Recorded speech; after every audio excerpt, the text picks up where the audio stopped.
Well, on record, this is the first Tearlaments Kashtira merged regional success that I have seen. Alright, to the 30% of you that have not smashed the ever-living crap out of that subscribe button, smash it so you guys don't miss out more awesome content. Yeah, this is the Veracruz regional breakdown here. And let me tell you what's very interesting. Winning this event and actually having 2 spots in the top cut here is actually a Kashtira Tearlaments deck, or Kashtira. Oh man, get it? That's what we Kashtira. Yeah, you guys get it. It's actually kind of cool to see that this variant is having success out here, and we'll look at deck list here in a second, so you guys can kind of have an idea of what is going on within, you know, the walls of these players' heads for these ideas. I think that this is kind of interesting. Now, we also had one Labrynth in top cut. A lot of people have been asking, where's the Labrynth list, Robbie? Where are the Labrynth list? Don't worry, all right. Besides, y'all had the YCS, you know, everybody's already net decked, you know, that list, and now everybody wants to see other variations, but wouldn't the YCS variant probably be the better one? But Yu-Gi-Oh! Players are something strange. We also had one Sword Soul deck out here in top cut, which is kind of nice. We also had another Kashtira, not Kashtir list. And then, in the surprise category here, we had Crystal Beast. I kid you not, ladies and gentlemen, Crystal Beast finally back at it again. I know after the loss of Mystic Mind, the deck just went dormant for so long, but... and they also don't have to really rely on Necrovalley anymore, which is kind of something good. We also had Blackwings. Does this regional count? If you have that many rogue decks that are kind of turning heads here and kind of leaving players going, huh, you know, like, that's kind of cool at the end of the day. Yeah, we also had a branded deck as well. So, I mean, overall, your top cut for this event was pretty straightforward. I think your results for this feels very, very meta. And I think a lot of players are honestly going to be very shocked when they look at some of these lists and go, huh? Let's pass on over those deck lists. Winning this regional was none other than this Kashtira Tearlaments hybrid deck. Yes. We don't care if, you know, all the Tearlaments monsters are semi-limited, because we have enough cards to bridge the gap to allow this deck to be actually playable. I'm talking about bridging the gap here.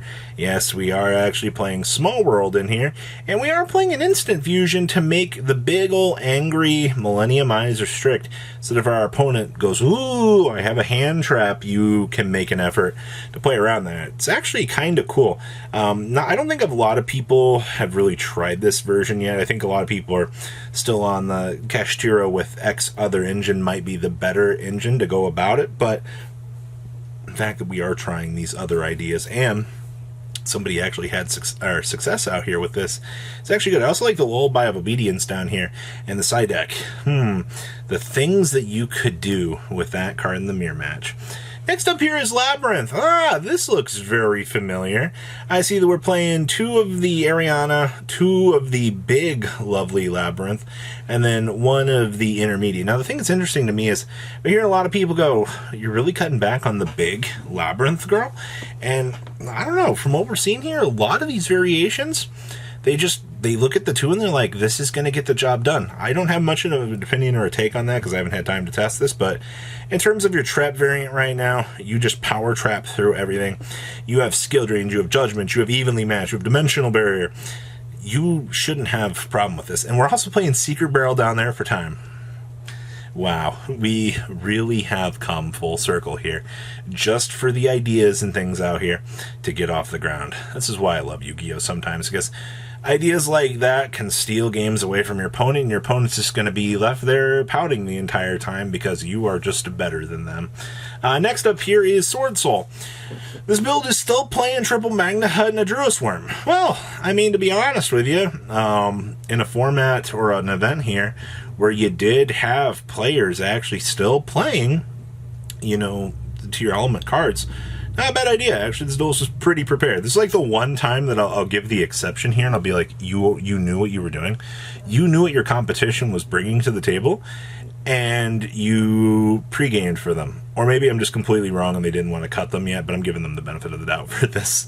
To be honest with you, for the rest of this build, I do like the fact that we are playing Distrito. It does open up some relatively easy doors for this deck. Outside of that, honestly, a lot of this just feels very, very standard. I do like the Droll and Lockbirds in here. If you can resolve a Droll and just kind of win the game against your opponent, as long as I don't have the Shifter or something, you'll be in a pretty good position. Next up here is our other Kashtira deck. Now, this is just, it's just playing like the Fenrir's and the Unicorn and the Raceloth. Oh, I guess we're playing the one birth as well. I mean, you may as well play the birth at this point. Like, it just generates you free advantage anyway. And of course, we're playing one of each of the Ishizu cards. And then down there is good old Winda. Just isn't an event unless, you know, somebody out here is trying to make Winda and just detour players. I see we're also playing Gaga, Cowboy, and the Scattershot. Well, you should be accomplishing quite a lot here. We're also citing the double book of clips here as well. And we're on the double sphere mode. Honestly, sphere mode, the only real thing I guess you could really conflict with is if you really have to go down like the normal summon Reno Heart, no fun allowed path, but I even think that that's fine at the end of the day. So I'm very happy to see that these players were able to make something with this deck and actually have this work out for them. Fifth place here is our boring just kidding. We have a standard Kashtira deck. We're playing the double Ingaribo because, you know, when your opponent hands you the Nightmare Corruptor, you don't want to lose to it. Perfectly understandable, especially when Diabolsis just goes, oh, let me take a peek seas inside your extra deck, you know? And then you do the most Midwestern thing ever, and you go, oops, sorry, and you just drop the Lingaribo on the table. Anyway, we're playing the one Donner in here, which is standard now. Extra deck utilities look good. I see they are playing the Crossout Designator. That's something we talked about between that and like Sales Ban. It depends on how you want to build your deck and how you want to round out your option trees. Best to make sure that you can counter whatever threats are kind of setting up for you. I also do like the fact we are playing the one Econ and the one Book of Eclipse in here as well. Kind of rounds out some option trees for you here, depending on what matchup you end up running into. So, very good tech choices. This build is very teched out for what it needs to handle in the metagame. You know, we saw the Mathmech deck, what was it, top the, was the online regional some time ago for Latin America. And I was like, all right, cool, you know, that'll be a one-off, we'll call it a day. You know, the Mathmech engine effectively tries to help this deck on brick. Well, we're back at it again. Evidently, the Mathmech package is just the absolute sauce for this deck, and it's still playing one Necro Valley. I don't really have any words for this. I feel like we just took the deck from last format and said, you know what? It works. What's the point in changing it? And it does kind of feel that way, actually. The Mathmech stuff, though, has given this deck a nice little baseline, and that's actually kind of impressive. But once again, I mean, it's working. Like, if you're trying to play regular Crystal Beast at this point without the Mathmech stuff, I think you're going to struggle a wee little bit, but that's not necessarily a bad thing. It's just going to come down to, like, deck building and diversity and things like that. Now we have our Blackwing deck. Oh, boy. You know what's saucy about this? That's a magical mallet. And that's a give and take in there. Wait, this is 2023, right? Like, yeah, okay, I had to check my computer's calendar clock there for a second.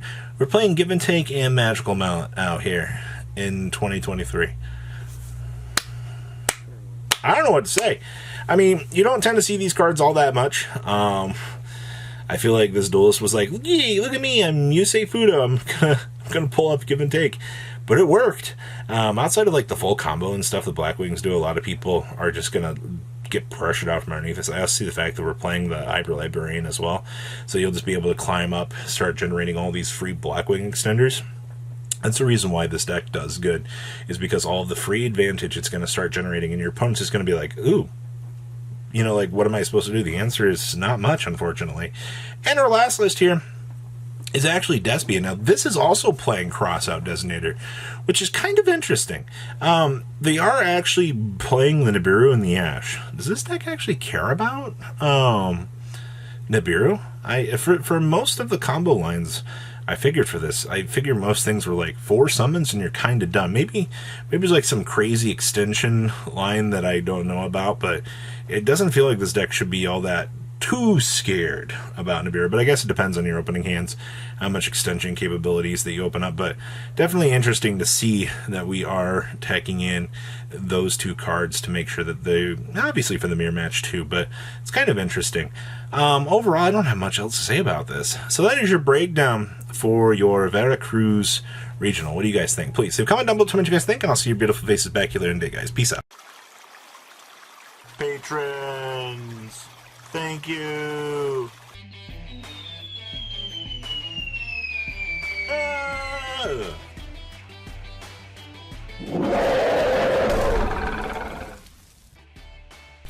Thank you so much for watching. Check out these other videos.